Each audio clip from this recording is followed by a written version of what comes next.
بڑھتا ہوں ایک اہم سوال کی طرف، اور یہ سوال ایسا ہے کہ اگر ہم لوگ اس کو بیان نہیں کریں گے، پروگرام کے ذریعے علماء کرام نہیں بتائیں گے، تو بہت ساری غلط فہمیاں جو ہمارے دماغ میں گھومتی ہے یا گھمائی جاتی ہیں یا بیان کی جاتی ہے اور ہم اسے سنتے ہیں اور غلط طریقے سے اس پر عمل کرتے ہیں۔ اگر یہ سوال ایسا ہے کہ شادی کی پہلی رات کیا کرنے کا حکم دیا گیا ہے؟ دیکھیے، اس کو بھی ہماری زبان میں کیا کہتے ہیں، زفاف بولتے ہیں۔ ہاں، جو انسان کے جو ہے وہ میاں بیوی کے ملاقات کی پہلی شب ہوتی ہے، جی، اس کو کہتے ہیں شب زفاف۔ اور شب زفاف بڑی بابرکت شب مانی گئی ہے۔ جی، اور اس میں جیسا کہ آپ نے پوچھا کچھ احکام ہیں، وہ میں احکام آپ کی خدمت میں نقل کر دوں۔ نمبر 1، شب زفاف میں یعنی شادی کی پہلی رات۔ ہاں، دیکھیے کبھی بھی دو چیزیں ہوتی ہیں، ایک ہوتا ہے نکاح ہونا، ہاں، جی، اور ایک ہے رخصتی ہونا۔ جی، معلوم ہے نکاح ہو گیا آپ کا، اور آپ کی 6 مہینے بعد آپ کی بیوی سے ملاقات ہوگی، اوکے، تو جس دن ملاقات ہو رہی ہے اس رات کو شب زفاف بولتے ہیں۔ اوکے، سمجھ گیا؟ تو اس میں پہلی چیز یہ ہے کہ ہر چیز کو ہمارے اسلام نے ایسا بنایا ہے کہ تم خدا سے متوجہ رہو، بالکل، خدا کی طرف رہو۔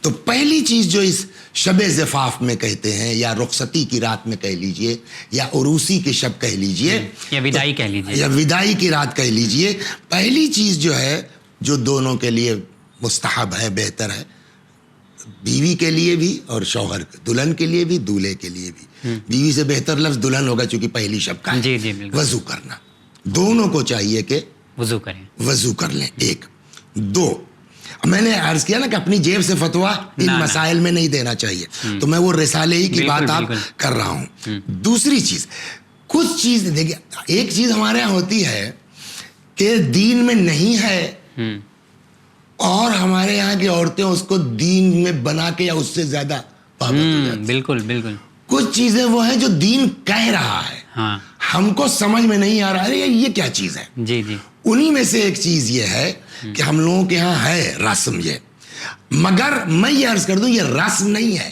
یہ حکم دین ہے۔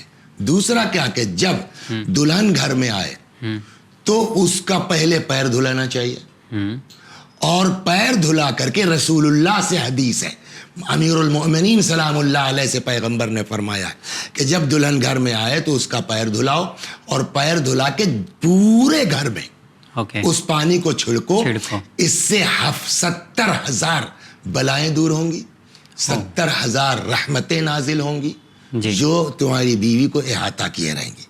تو یہ مین چیز ہے۔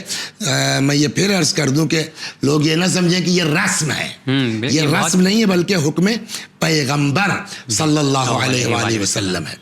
تیسری چیز جو اس شب میں ہے، جی، اب ظاہر سی بات ہے کہ ٹی وی تو بات آئی گئی نکل گئی، میں آپ کو بتا دوں، مجھے نہیں معلوم کہ تحفۃ العوام میں ہے یا نہیں ہے، ہوگا ضرور ہوگا اس لیے کہ اس میں، لیکن مفاتیح میں ہے۔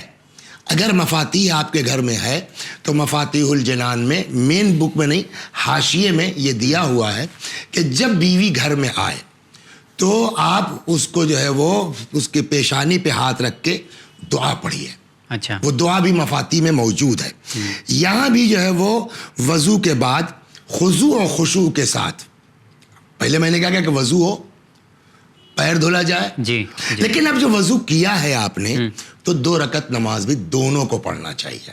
اوکے، ہمارے یہاں کیا ہے کہ جب دلہن آتی ہے تو شوہر سے کہتے ہیں آنچل پہ پڑھو، آنچل پہ پڑھو۔ بابا بات آنچل کی نہیں ہے، بات 2 رکعت نماز دولہے کو بھی پڑھنا چاہیے، 2 رکعت نماز دلہن کو بھی پڑھنا چاہیے۔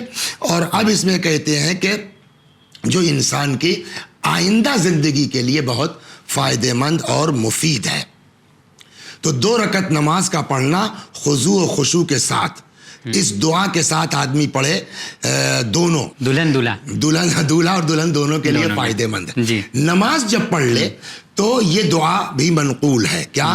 اللہم ارزقنی الفہا وودہا، پالنے والے نماز کے بعد یہ شوہر دعا کرے، اللہم ارزقنی الفہا، الف یعنی بھائی الفت، محبت ہے نا، ود بھی وہی معنی ہے، مودت۔ اللہم ارزقنی الفہا وودہا، پالنے والے اس کی الفت، اس کی محبت مجھ کو عطا فرما، ورضاہا، اور اس کی خوشنودی کہ یہ ہم سے زندگی میں راضی رہے، وَرَزَّنِي بِهَا، اور ہم اس کو بھی ایسا کر دے کہ ہم اس سے راضی رہے، یعنی اسی پہلے دن. یہ ایک ہو گئی.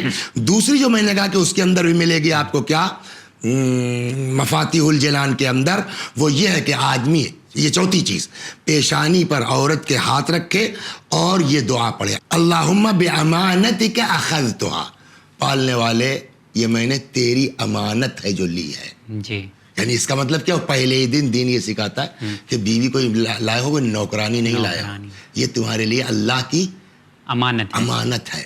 تو شب زفاف ایک کام یہ ہے کہ نماز پڑھے، وضو کرے اور پیشانی پہ ہاتھ رکھ کے یہ دعا پڑھے کہ اللہم بِأَمَانَتِكَ أَخَذْتُهَا وَبِكَلِمَاتِكَ اسْتَحْلَلْتُ، اور تیرے ہی بتائے ہوئے طریقے سے اس کو ہم نے اپنے لیے حلال قرار دیا ہے. فَإِن قَضَيْتَ لِي مِنْهَا وَلَدًا، اور اگر تیری مصلحت یہ ہے کہ اس کے ذریعے تو مجھ کو کوئی اولاد دینے والا ہے، فَجْعَلْهُ مُبَارَكًا، اللہ اس کو مبارک قرار دینا، سَوِيًّا، ٹھیک ٹھاک، وَلَا تَجْعَلْ لِلشَّيْطَانِ فِيهِ شِرْكًا وَلَا نَصِيبًا، اور آنے والی اولاد میں ہماری پالنے والے شیطان کا کوئی حصہ اور شرکت نہ ہو. واہ، بہت خوب، کیونکہ یہ چیزیں بتائی گئی ہیں کہ آپ کو جب آپ کی شادی ہوتی ہے اور دلہن آپ کے گھر آتی ہے تو ان باتوں کا آپ کو خیال رکھنا ہے.